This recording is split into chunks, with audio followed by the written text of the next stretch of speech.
wolf and the pipe.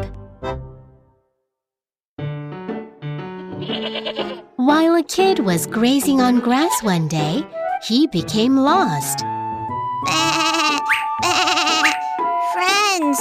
Friends, where are you?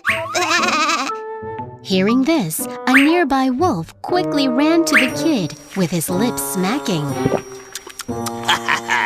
Now doesn't he look tasty? The kid was so shocked and scared that he fell on his bum.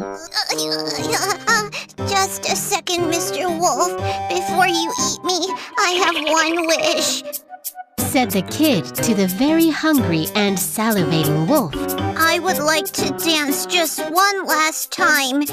If you could just play the pipe, then I can dance my last dance.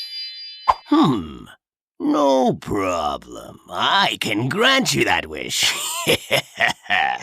So, the wolf started to play the pipe to celebrate his new meal. Soon after he started to play, they could hear barking sounds from dogs. Bad wolf, you better keep your paws off of the kid. The kid's protector heard the sound of the pipe and rushed over immediately. The wolf suddenly saw the dog approaching. He threw the pipe and ran for his life. Instead of playing the pipe, I should have eaten the kid right away. What was I thinking?